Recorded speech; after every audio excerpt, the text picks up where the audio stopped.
சின்னத்திரையை பார்த்து கொண்டிருக்கும் தமிழ்நாட்டில் உள்ள எனது பேர குழந்தைகளுக்கும் மகன் போன்ற வாலிபர்களுக்கும் என் உடன் பிறந்த சகோதரர்களுக்கும் சேலம் சிவராஜ் சித்த வைத்தியசாலையின் வணக்கத்தையும் நன்றியும் மீண்டும் தெரிவித்துக் கொள்கிறோம். சேலம் சிவராஜ் சித்த வைத்தியசாலை தமிழ்நாட்டில் 7 தலைமுறைகளாக தொடர்ந்து சித்த வைத்தியம் செய்து வரும் பாரம்பரியமிக்க ஸ்தாபனம்.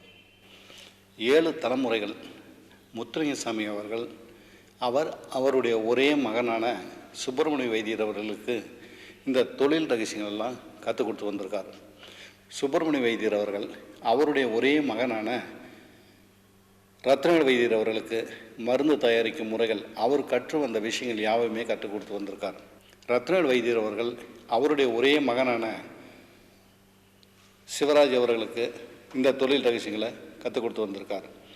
சிவராஜ் அவர்கள் அவருடைய ஒரே மகனான சிவராஜ் சிவகுமார் ஆகிய எனக்கு அவர் கற்று வந்த விஷயங்கள், மருந்து தயாரிக்கும் முறைகள் மற்றும் சகல விவரங்களையும் கற்றுத்தந்து வந்திருக்கார்.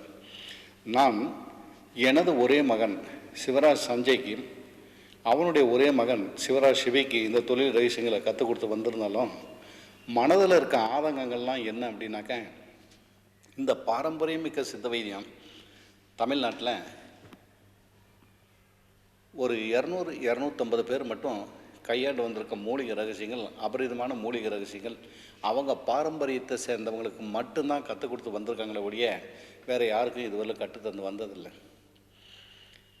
எனது முப்பாட்டனார் அவர்கள் இந்த பலகீனம் சம்மந்தப்பட்டதுக்கு மட்டும் அதிகபட்சமான மூலிகை ரகசியங்களை கற்றுத்தந்து வந்திருந்ததுனால இந்த மூலிகை ரகசியங்களை கையாண்டு வந்திருக்க என்னுடைய முப்பாட்டனார் அவர்கள் பலகீனம், ஆண்மை குறைவு, இல்லற இன்பத்துக்கு ஈடுபாடு முடியாமை, இதுக்கு அதிகபட்சமாக என்னுடைய தகப்பனார் கையாண்டு வந்திருக்காங்க. நான் உயிரோடு இருக்கிறதுக்குள்ளே இந்த மூலிகை ரகசியங்கள் தெரிஞ்ச விஷயங்களை என்னுடைய தமிழ்நாட்டில் உள்ள எனது பேர குழந்தைகளுக்கும் மகன் போன்ற வாலிபர்களுக்கும் என் உடன் பிறந்த சகோதரர்களும் சொல்லி வரணுங்கிற ஆதங்கத்தில் தான் அதிக நிகழ்ச்சி. இதில் ஒரு பையன் கெட்டு போகும்போது அவங்க வீட்டில் ஒரு தாய் தகப்பனார் என்ன உரிமையை எடுத்துக்கிறாங்களோ அந்த பையன் மேலே, அதை விட அதிகபட்சமாக அவங்க குடும்பத்தில் ஒருத்தனாக இருந்து அவங்களை அதிகபட்சமாக சண்டை போட்டு நான் பேசியிருக்கேன். சில விஷயங்கள் திருந்த மாட்டேங்கிறாங்க அப்படிங்கிற நிகழ்ச்சியில் எனக்கு செய்தித்தாள்கள்லையோ அல்லது ஃபோன் மூலிமாவோ நேர்லையோ சொல்லும்போது பார்த்தீங்கன்னாக்க, சில விஷயங்களை நான் சின்ன திரையில் பேசும்போது அழுதுகிட்டு கூட பேசியிருக்கேன். கண்ணு தப்பு செய்யாதீங்கண்ணா, வாழ்க்கை வீணாகி போடும், இதனால் இந்த மாதிரிலாம் வாழ்க்கை வீணாகி நீங்கள் வாழ்க்கையில் சுகத்தை அனுபவிக்கக்கூடிய ஸ்டேஜெல்லாம் இழந்துட போகிறீங்க அப்படின்னு சொல்லி அழுதுகிட்டும் பேசியிருக்கேன். அதிக நிகழ்ச்சியில் பேர பசங்கள்கிட்டையும் மகன் போன்ற வாலிபர்கிட்டையும் கெஞ்சி காலில் விழுவாத குறையா, கண்ணு தப்பு செய்யாத, இதனால் என்னென்ன வாழ்க்கை என்னென்ன மாதிரிலாம் போகும், நீங்கள் பருவ வயசு வரத்துக்குள்ளே உங்கள் வாழ்க்கை எந்த அளவுலாம் சின்ன பண்ணமாயி நீங்கள் வாழ வேண்டிய காலங்கள்லாம் என்ன அளவுக்கு இருட்டாக ஆக போகுது அப்படிங்கிறத சொல்லி கெஞ்சும் பார்த்துருக்கேன். அப்பயும் திருந்துற மாதிரி இல்லை. கன்னியாகுமரியிலேருந்து மெட்ராஸ் வரலும் பார்த்திங்கன்னா இந்த நிகழ்ச்சியை பேசிகிட்டு இருக்கும்போது நான் ஒரு காலகட்டத்தில் ஃபோன் மூலிமா வர செய்திகள் பார்க்கும்போது, நீங்கள் சொல்கிற விஷயங்களை கேட்டோம் தாத்தா, நீங்கள் சொல்கிற விஷயங்களை கேட்டோம், இதில் ஒரு படிப்புன்னு அமையக்கூடிய அளவுக்கு இருக்குது, இந்த கைப்பழக்கத்தில் சக்தியை விரயம் பண்ணி பாதிக்கப்படுறதுனால வாழ்க்கை வீணாகுதா அப்படிங்கிறத ஃபோனில் சொல்லுவாங்க அப்படின்னு சொல்லி எதிர்பார்த்துருந்த காலகட்டங்கள் ஒரு காலகட்டங்கள். ஃபோன் வருமா, நீங்கள் சொல்கிற விஷயங்களை கேட்டு திருந்திட்டேன் அப்படின்னு சொல்லுவாங்கன்னு எதிர்பார்த்துருந்த காலகட்டங்கள் ஒரு காலகட்டங்கள். இன்றைக்கி இருக்க சூழ்நிலையில் தமிழ்நாட்டிலேயே பார்த்திங்கனாக்க அதிகபட்சமாக தமிழ்நாட்டில் பிறந்து வளர்ந்து தமிழ்நாட்டில் வாழ்ந்துட்டு இருக்கிறதுலையே அதிகபட்சமாக பெரிய பாக்கியம் பண்ணிருந்தோம், பெரிய புண்ணியமானோ நான் ஒருவனாக தான் இருக்கும் முடியும் அப்படிங்கிறது இந்த நிகழ்ச்சியில் நான் சொல்லிக்கிறேன், பெருமையாக சொல்லிக்கிறேன். என்ன காரணம் அப்படின்னாக்கா, எனக்கு தலைமை ஆஃபீஸில் காலையில் விடிகாலத்திலேருந்து பார்த்திங்கனாக்கா வர ஃபோன் கால், எந்த ஃபோன் காலில் எடுத்திங்கனாலும் சரி, சின்ன வயசு பசங்களாக இருந்தாலும் சரி, தாத்தா நான் சுரேஷ் பேசுகிறேன், தாத்தா நான் மதுரையிலேருந்து பேசுகிறேன், தாத்தா நான் கன்னியாகுமரியிலேருந்து பேசுகிறேன், தாத்தா நான் மெட்ராஸ்லேருந்து பேசுகிறேன், தாத்தா நான் துபாயிலேருந்து பேசுகிறேன், தாத்தா நான் சவுதி அரேபியாவிலேருந்து பேசுகிறேன், வடநாட்டிலேருந்து பேசுகிறேன், கேரளாவிலேருந்து பேசுகிறேன், தாத்தான்னு உயிரை வாங்குறானுங்க ஒவ்வொரு பசங்களும். உண்மையாலுமே ஒரு குடும்பத்தில் வந்து பேர குழந்தைங்க இருந்ததுன்னா ஒரு குழந்தைங்க 2 குழந்தைங்க இருக்கும், அல்லது 3 குழந்தைங்களாம் இருக்கலாம். ஆனால் இன்றைக்கி தமிழ்நாட்டை பொறுத்தவரையிலும் இல்லை, எனக்கு இந்தியாவில் பொறுத்தவரையிலும் பார்த்தீங்கன்னாக்க உலக நாடுகளில் இருந்து கூட அமெரிக்காவில் இருந்து ஃபோன் பண்ணுறானுங்க. தாத்தா நல்லா இருக்கீங்களா? தாத்தா நான் அமெரிக்காவில் இருந்து பேசுகிறேன், என்னுடைய பூர்வீகம் கோயம்புத்தூர், நான் இங்கே இந்த வேலையில் இருக்கிறேன் அப்படின்னு சொல்லி பேசுகிறான். அதே மாதிரி எல்லா நாடுகள், இந்த நாடு அப்படிங்கிறது கணக்கே கிடையாது, உலக நாடுகள்லேருந்து எல்லா நாட்டிலேருந்து பேசும்போதும் அவங்க ஆரம்பிக்கிற வார்த்தையை தாத்தா இருக்காங்களா, தாத்தா இருக்காங்களா. ஒவ்வொரு வார்த்தையும் வார்த்தைக்கு வார்த்தை தாத்தா இருக்காங்களா, தாத்தா நான் இந்த மாதிரி ஆகிட்டேன் தாத்தா, என்னை எப்படியாவது காப்பாற்றி விடு தாத்தா, நான் தெரிஞ்சோ தெரியாமலே என் நண்பனால் வாழ்க்கையை வீண் பண்ணிட்டேன் அப்படின்னு சொல்லி அவனுக்கு சொல்லி அழுவும்போது பார்த்தீங்கன்னா உண்மையிலுமே மனசுக்கு ரொம்ப சங்கடம், ரொம்ப வேதனை அடையக்கூடிய செயலில் இருந்துகிட்டு இருக்கிறோம். அதே மாதிரி இந்த பலகீனத்தில் 13 வயசில் இருந்து 25 வயசுக்குள்ளே பார்த்தீங்கன்னா ஒரு பையன் தவறு செய்யும்போது அவனுடைய உடம்புல அப்போ தான் இந்திரிய உற்பத்தி ஆகிட்டே வந்துகிட்டு இருக்கும். இந்திரிய உற்பத்திங்கிறது அபரிதமான உற்பத்தி ஆகிட்டு வர நேரத்தில் 20-25 வயசுக்குள்ளே வர இந்திரிய உற்பத்தி, விந்தனுடைய உற்பத்தி பார்த்திங்கனாக்கா கிட்டத்தட்ட அவனுக்கு 35 வயசானாலும் 45 வயசானாலும் 65 வயசானாலும் 75 வயசானாலும் அவனுக்கு போதும் அப்படிங்கிற அளவுக்கு இருக்கக்கூடிய விந்தை வந்து என்ன பண்ணுறானுங்க அவனுங்க சின்ன வயசுலேயே நண்பர்கள் சேர்க்கையால், இந்த பையன் சொன்னான், அந்த பையன் சொன்னான், இவங்க சொன்னாங்க, அவங்க சொன்னாங்கன்னு ஏதோ ஒரு காரண காரியங்களால், அதாவது காக்கா போய் உட்காரும்போது பனம்பழம் வந்து கீழே விழுந்துருச்சான். அப்போ காக்கா உட்காரும்போது பனம்பழம் கீழே விழுந்துருச்சு அப்படின்னா அதனுடைய வெயிட்டுக்காக விழுவல, அது ஒழுகிற நேரத்தில் காக்கா போய் உட்கார்ந்துருக்கு. அந்த மாதிரி இவனுக்கு தவறு செய்கிறது இதுதான் காரண காரியங்கள் கிடையாது, ஏதோ ஒரு காரண காரியங்களால் தவறு செஞ்சு பாதிக்கப்பட்டு வரும்போது அந்த பையன் 2 வருஷம் தவறு பண்ணுறான், 3 வருஷம் தவறு பண்ணுறான். தவறு பண்ணும்போது அவனுக்கு அந்த விவரங்கள் தெரியாமல் தப்பு பண்ணுறான். அதில் ஒரு சுகத்தை கண்மூடி கண் திறக்கிற நேரம் பண்ணுற சுகத்தில் தவறு பண்ணும்போது ஒரு சொட்டு இந்திரியம் வீணாகுதுன்னா அதில் 60 சொட்டு ரத்தம் இருக்குதுன்னு ஒவ்வொரு நிகழ்ச்சியிலுமே சொல்லியிருக்கேன். அப்போ ஒரு முறைக்கு வந்து 240 சொட்டு சக்தியை வீண் பண்ணி விரைவு பண்ணி பாதிக்கப்பட்டு வரும்போது அங்கே அவயங்கள் பூரா படிப்படியாக பாதிக்கப்பட்டு போகுது. அப்போ என்ன ஆகுது, விந்த செலவு பண்ணாத, தவறு செஞ்சு சக்தியை வீண் பண்ணாதுன்னு சொல்லும்போது இன்றைக்கி படித்த பசங்களாம் என்ன பண்ணிட்டானுங்க, அடடா உங்களுக்கு என்ன சார் சித்த வைத்தியத்தில் தெரியும், சித்த வைத்தியத்தை பற்றி உங்களுக்கு என்ன தெரியும், சித்த வைத்தியத்தில் என்ன ஆதாரங்கள் இருக்குது, இதுவரையில் எந்த விதமான ஆதாரமும் நீங்கள் எதுவுமே சொன்னது கிடையாது. ஆனால் ஆங்கில மருத்துவத்தில் போய் கேட்டோம்னா அவங்க வந்து இந்த மாதிரி தவறு செய்கிறது தப்பா இல்லையான்னு சொல்லி கேட்கும்போது அவங்க ஒரு நாளைக்கு 2 முறை செய், 3 முறை செய், 5 முறை கூட செய், தவறு கிடையாது, நான் பார்த்துக்கிறேன்.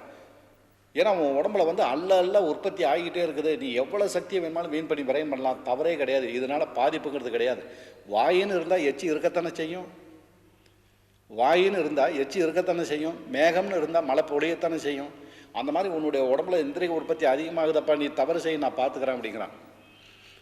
அது பல டெஸ்ட் எடுத்து கூட அவங்க இதனால் எந்த பின் விளைவுகளும் வராது அப்படின்னு சொல்லி சொல்கிறாங்க.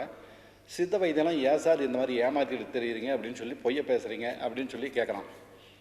அப்போ உங்களுக்கு என்ன ஆதாரங்கள் இருக்குது சித்த வைத்தியத்தில், எதை வச்சு நிரூபணம் பண்ண போகிறீங்க அப்படிங்கிறான். சித்த வைத்தியத்தில் வந்து ஆதாரங்கள் அப்படிங்கிறது வந்து சொல்லணும் அப்படின்னாக்கா 24 மணி நேரமும் இதனுடைய ஆதாரங்களை ஆணித்தரமாகவும் உனக்கு விளங்கக்கூடிய அளவுக்கு சொல்லிக்கிட்டே வரலாம். அந்த நிகழ்ச்சி நான் வர ஒவ்வொரு நிகழ்ச்சியிலையும் ஒவ்வொன்றிலையும் பின்னாடி வர நான் சொல்லிக்கிட்டே வரேன். அப்போ அந்த பையன் கேட்கும்போது உனக்கு என்ன ஆதாரங்கள் இருக்குது அப்படிங்கும்போது அந்த பையன் பார்த்தீங்கன்னாக்கா ஒரு 6 மாதம் அல்லது 1 வருஷம் தவறு பண்ணிகிட்டு இருப்பான். ஏன்னா அவனுக்கு உடம்பு தவறு செய்ய பார்த்தீங்கன்னாக்கா அற்புதமாக சும்மா உடம்பு அழகு செஞ்சுற அளவுக்கு இருப்பான். 1 வருஷம் தவறு செஞ்சவனு கூட உடம்பு அற்புதமாக இருக்கிற மாதிரியே இருக்கும். அந்த 1 வருஷம் முடியட்டும் பாருங்கள். அந்த 1 வருஷம் முடியும் போது 2வது வருஷம் வரும்போது பார்த்தீங்கன்னாக்கா அப்போ நம்மகிட்ட ஆதாரத்தை கேட்குற பையன் நம்ம கேட்பான், என்னடா ஆதாரம் இருக்குமா. அப்போ அவன் ஆதாரம் என்னடா இருக்குதுங்கும்போது ஐயோ எனக்கு ஆதாரமே சொல்ல தெரியலையப்பா, எப்படி சொல்கிறது அப்படிங்கிறது தெரியலையே அப்படின்னு சொல்லிட்டு நம்ம அவன் கேட்குற கேள்விக்கு வாயை மூடிக்கணும்.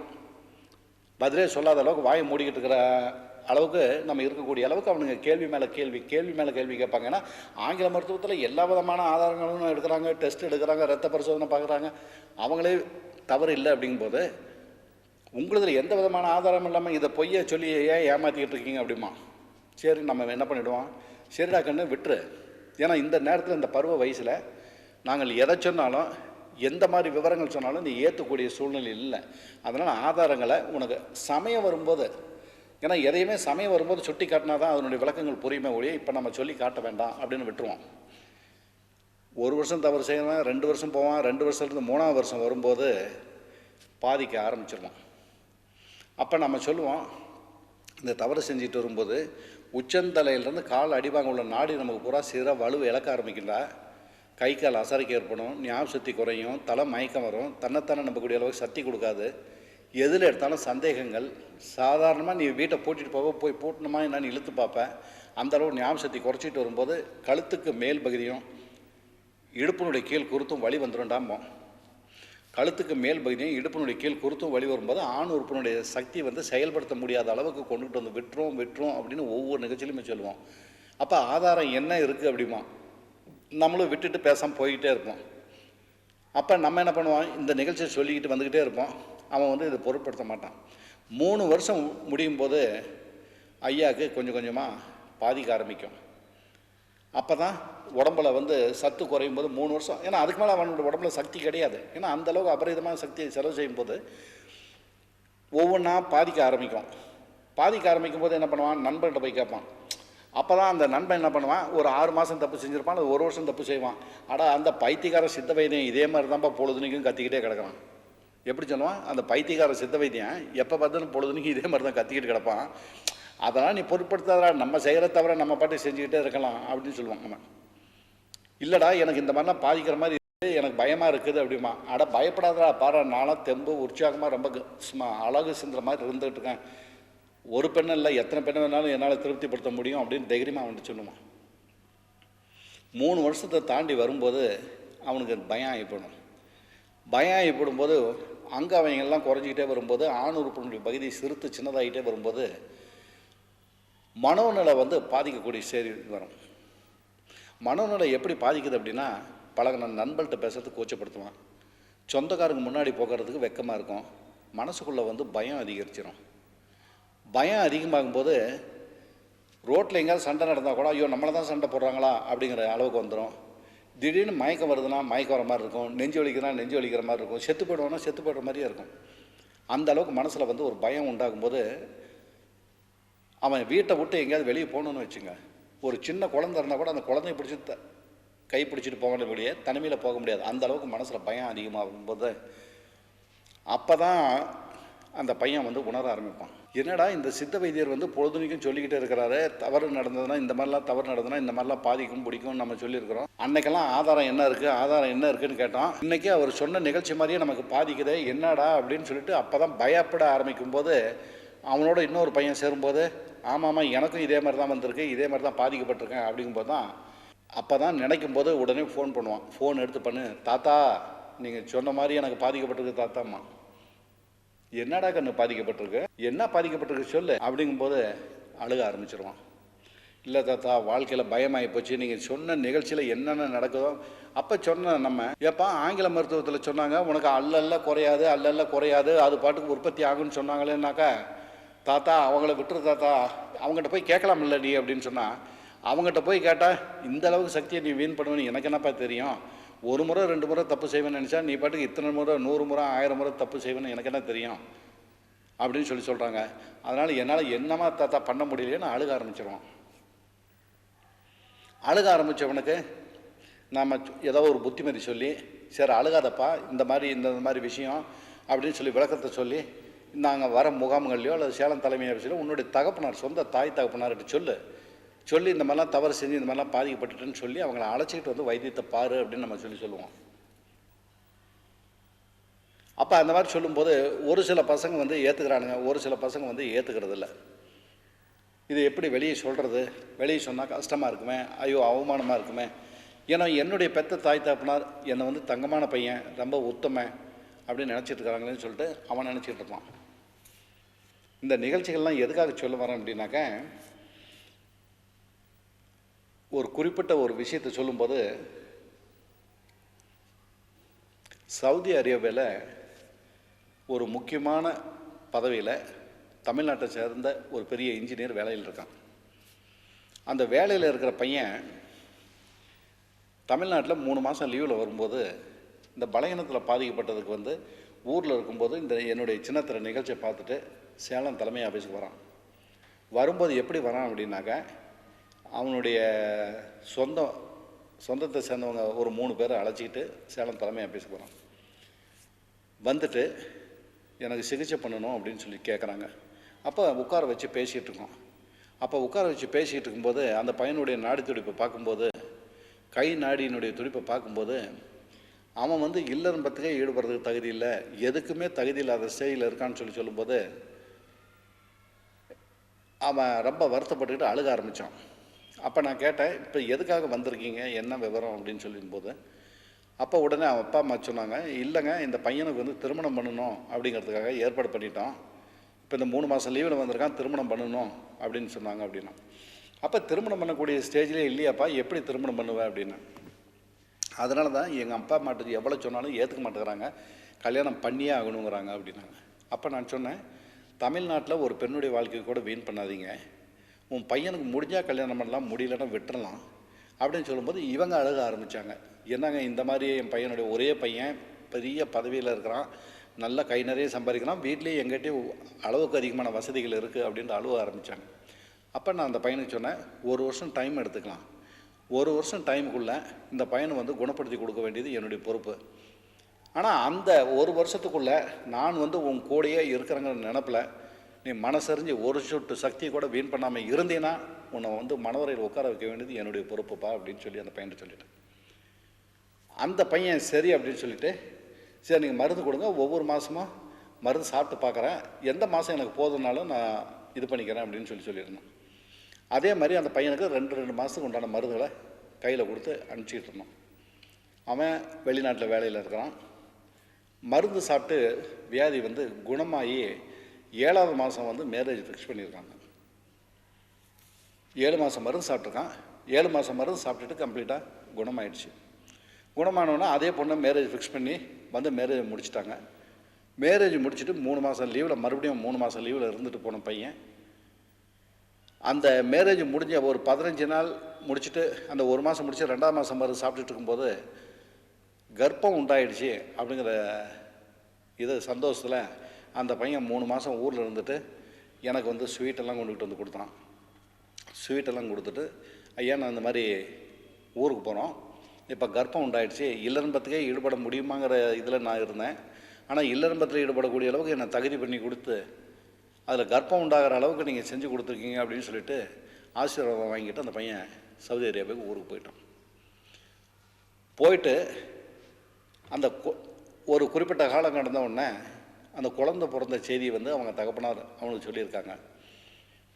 அந்த குழந்தை பிறந்த செய்தியை கேட்டுட்டு அவன் லீவ் போட்டு அந்த குழந்தைய மட்டும் பார்த்துட்டு போகலான்னு 15 நாள் லீவில் போட்டு அந்த பையன் அங்கேருந்து வந்த பையன் நேராக அவன் குழந்தைய பார்க்க போகலை. எனக்கு ஃபோன் பண்ணிவிட்டு, நேராக நான் உங்களை பார்க்க வரேன், எனக்கு பையன் பிறந்திருக்கு, நீங்கள் ஆசீர்வாதம் பண்ணதுக்கப்புறம் தான் நான் போய் என்னுடைய குழந்தைய பார்ப்பேன் அப்படின்னு சொல்லி சொன்னான். சரி நேராக தலைமை ஆஃபீஸுக்கு வந்த பையன் தலைமை ஆஃபீஸில் வந்து என்னுடைய மேஜிக் எதிரில் வந்து உட்கார்றான். அவன் கூட 2 ஃப்ரெண்ட்ஸுங்க வந்து உட்காடுறாங்க. அப்போ அந்த பையன் வந்து தன்னுடைய கையில் சின்ன சூட்கேஸ் வச்சுருந்தான். அந்த சூட்கேஸ் வந்து எனக்கு அன்பளிப்பாக கொடுத்தான். அப்போ அன்பளிப்பாக கொடுக்கும்போது நான் சொன்னேன், தம்பி சூட்கேஸ் எல்லாம் அன்பளிப்பாக வேண்டாம், நீ வச்சுக்க, வேணுங்கிற ஆண்டவன் கொடுத்த பண வசதிகள்லாம் இருக்குது, வேண்டாம் அப்படின்னு சொல்லி சொன்னேன். இல்லையா, இது உங்களுக்காக வாங்கிட்டு வந்த அன்பளிப்பு, விலை மதிக்க முடியாதது, நீங்கள் வச்சிங்க அப்படின்னா.